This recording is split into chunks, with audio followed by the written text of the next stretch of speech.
Well, folks, fantastic news. Everything you thought you knew about supply and demand, yeah, that was a lie. At least according to a new study, those magical reports that somehow always seem to validate whatever agenda the people funding them want validated. But this one, this one's extra special. It doesn't just bend logic, it snaps it in half and sets it on fire. Oh, yes, the old independent study trick, brought to you by the same institutions that directly profit from mass migration, unaffordable housing, and a permanent underclass of renters. But don't worry, it's totally unbiased, just like the fox is totally unbiased when writing a report on the state of the henhouse. So let me get this straight. More people looking for housing doesn't increase demand, and that doesn't drive up rents. Wow. Someone should call up every economist in history and inform them that supply and demand was just a silly little myth. I'm sure landlords charging thousands for shoebox apartments are doing it out of sheer coincidence.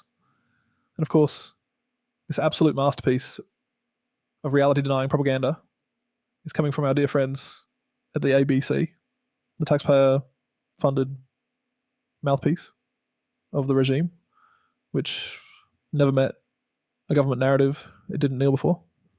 But sure, let's pretend this isn't just another case of we investigated ourselves and found we did nothing wrong.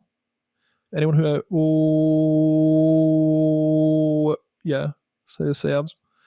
so actually lived in an Arsenal area flooded with international students, knows exactly what's happening. Entire neighborhoods transformed into overpriced bunkhouses, 4-bedroom houses crammed with 16 plus renters. Local housing stock snapped up by investor parasites who see homes not as places for families, but as cash cows to milk dry.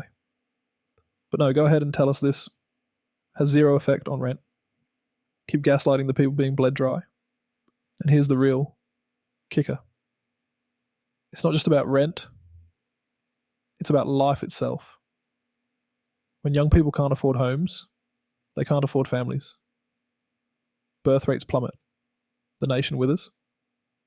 What do you call a system that methodically strangles its own future generations because soft genocide seems pretty close?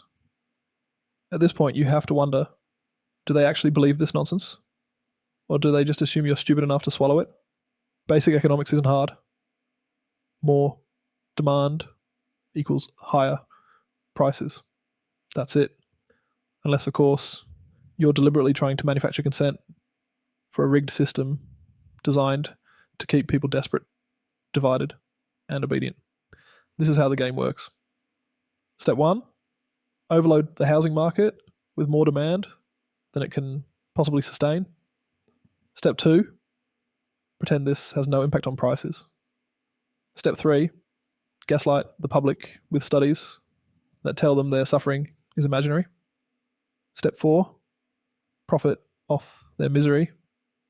And step 5, if anyone dares to speak up, call them xenophobic, racist, or some other buzzword designed to shut down debate. Rinse. Repeat.